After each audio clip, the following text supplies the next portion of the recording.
Біздің пәніміз бизнес жоспарлау және ұйымдастыру бойынша қарастырылатын тақырыбымыз экономикалық, әлеуметтік дамудың бағыттары бойынша жобалау мен жоспарлау. Ең алғаш 1997 жылы Қазақстан 2030 гүлдену қауіпсіздік және барлық қазақстандардың тұрмыс жағдайларын жақсарту стратегия жасалған болатын. Бұл стратегия біздің мемлекетіміздің қалыптасу кезеңі үшін жасалған болатын. Қазақстан 2030 стратегиясын тұжырымдаған кезде нәтижесінде жаңа мүлдем күтпеген экономикалық және геосаясат жағдайлар туындайтын. Өз көлемі жағынан теңдесі жоқ әлемдік қаржы экономикалық дағдарыс төнеді деп ешкім күтпеген еді. Әлемдегі жағдай өзгеретін және өмір түзетулер енгізу мүмкін екенін түсіне отырып, елбасының тапсырысы бойынша ұлттың 2050 жылға дейінгі жаңа саяси бағытын жасау ішіндегі, оның ішінде 2030 стратегиясы міндеттерін орындау жалғасын табады. Қазақстан 2050 стратегиясында қалыптасқан мемлекеттің жаңа саяси бағыттарында көрсетілген. 2020 жылға қарай жалпыға ортақ еңбегін қоғамын құру Қазақстанның 21 ғасырдың ортасына қарай әлемнің ең дамыған 30 елдің қатарына болуға тиіс. Біздің жетістіктер мен қазақстандықтар даму үлгісі жаңа саяси бағыттың негізгі болуы тиіс. Қазақстан 2050 стратегиясы Қазақстан 2030 стратегиясына жаңа кезіндегі үйлесімнің дамуы. Стратегияның мақсаттары бұл мемлекетті одан әрі дамыту және нығайту, экономикалық саясатты және қағидаттарына көшу, ұлттық экономиканың жетекші күші кәсіпкерлікке жан-жақты қолдау көрсету, жаңа әлеуметтік үлгіні қалыптастыру, білім беру және денсаулық сақтаудың қазіргі заманғы және тиімді жүйесін құру, мемлекеттік ақпараттың жауапкершілігін, тиімділігі мен функционалдығын арттыру, халықаралық және қорғаныс саясаттарының жаңа сын-қатерлеріне паралар саясатты құру. Кез келген бағдарламада мыналар қарастырылады. Соңғы мақсатқа жету қажеттілігі үшін ресурстар кешені, бағдарламаны жүзеге асыру кезеңдері мен мерзімдері, жауапкершілік жүйесі мен ынталандыру. Жалпы стратегияны орындау үшін бағдарламалар қарастырылған. Оның мақсаты экономиканы тұрақтандыру, шаруашылық жүргізудің тиімді механизмін құру, нарықтық экономика негіздерін қалыптастыру. Қазақстан Республикасының әлеуметтік экономикалық даму бағдарламасында елдің әлеуметтік экономикалық даму қорытындысын бағалау және экономикасын жағдайын сипаттау, орта мерзімдегі еліміздің әлеуметтік экономикалық даму бағдарламасының тұжырымдамасы, макроэкономикалық саясат, институционалды қайта құрылым, инвестициялық және құрылымдық саясат, аграрлық саясат, экологиялық саясат, әлеуметтік саясат, аймақтағы экономикалық саясат, сыртқы экономикалық саясат. Мемлекеттік бағдарламалар түрлері. Біріншісі, ол бизнестік жол картасы 2020 жылы.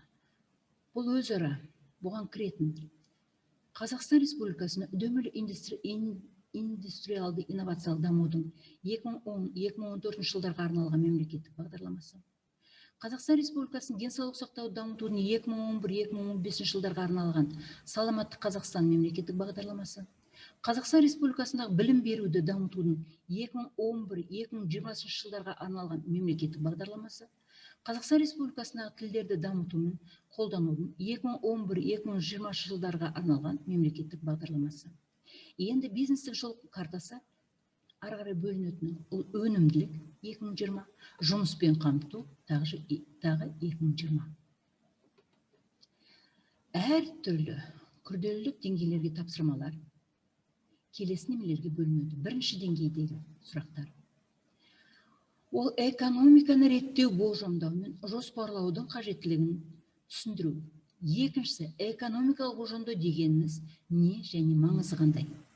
Үшінші, индикативті жоспарлауды сипаттауды көрсету. Екінші деңгейдегі сұрақтар. Жоспарлаудың түрлерін анықтау.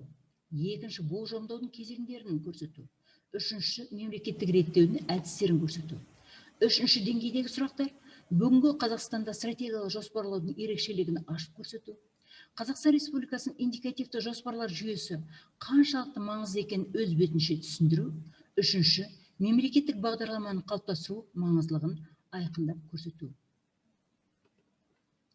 Экономиканы басқару жүйесіндегі болжаудың орындайтын үш негізгі функциясы бөліп көрсетуге болады. Біріншісі, болжанып отырған объектінің даму тенденциясын және өзара байланысын алдын ала көру. Екіншісі, қабылдаған шешімдер. Үшінші, шешімдерді орындалуын болжамдық түсіндіру. Болжамдап отырған объектінің даму тенденциясын қарастырсақ, бұның ішіне кіретін инвестиция және инновация туралы, жаңа өнім өндіру, қандай да бір нарыққа шығу, салық жөніндегі немесе экономикалық санкция енгізу туралы, шешім қабылдамас бұрын сол объектінің болашағы туралы, мүмкіндік болатын нарықтық даму тенденциясы, ішкі және сыртқы факторлар туралы белгілі бір ақпараттар болу керек. Қабылданған шешімдерге кіретін қандай да шаруашылық немесе қандай да оның ішіндегі стратегиялық шешім қабылдау үшін тиімді варианттар таңдап алу және стратегиялық қате жібермеу мақсаттарында оның мүмкіндік болатын салдарын алдын ала беріп білу қажет. Бұндай болжам инвестициялық және инновациялық жобаны бизнес жоспарын дайындау кезінде жүзеге асырылады. Шешімдерін орындау болжамдық түсіндіру. Бұл стратегиялық шешім және нормативтік ақт қабылданғаннан кейін болжау тоқтамайды. Егер конъюнктура өзгерсе, өз уақытында түзетулер енгізіліп отыру үшін тұрақты түрде бақылау және болжам жасау отыру қажет. Болжау әдістеріне кіретін. Біріншісі, экстраполяциялық әдіс. Қандай да бір тенденцияның болашақта даму динамикасын зерттеу үшін пайдаланады. Бұл әдіс көп жағдайда қысқа мерзімді болжам жасағанда сенімді. Екіншісі, экономикалық математикалық модельдеу. Бұл әдіс болашақта қандай да бір факторлар өзгеруін, басқа факторлар қалай өзгергенін табуға көмектеседі.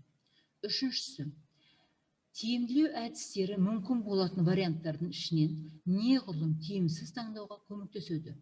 Төртіншісі, эвристикалық модельді берілген объект туралы толық статистикалық мәлімет жоқ болған кезде индукция және дедукция әдісін пайдаланып, логикалық ой тұжырымын кезінде талдау және болжау жасау үшін пайдаланады. Бағдарлама технологиясы. Ол біріншісі, мақсаттар ағашын тұрғызу. Әр бағдарлама бойынша бірінші, екінші деңгейдегі мақсаттар тұратын басты мақсат анықталады. Төменгі деңгей мақсаттарын жиынтығы өзінен жоғары мақсатқа жетуді қамтамасыз ету үшін жақсы жағынан экономикалық, логикалық талдау қажет. Екіншісі, іс-шаралар жүйесін түсіндіру. Яғни, бұл іс-шаралардың нақтылы, оны кім және қашан орындау қажет. Қажет болған жағдайда бағдарламаны жүзеге асырудың кестесі жасалады. Үшіншісі, бағдарламаның құрылымын жасау. Яғни бағдарламалардың бөлімдері мен жеке жобаларды анықтау. Төртіншісі, ресурстарға баға беру. Инвестицияларға баға беру. Яғни бағдарламалары және қаржыландырудың мүмкіндік болатын көздерін анықтау. Бесіншісі, маркетингтік зерттеу. Яғни өнім шығарудың мүмкіндік болатын көлемін анықтау. Алтыншы, бағдарламаларды орындау кезінде мақсатты ұйымдастыру құрылымын жасау, кадрларды дайындау. Жетіншісі, бақылау және жұмысты қабылдау. Осымен тақырыбымыз мақсатына жетті. Тыңдағандарыңызға рахмет.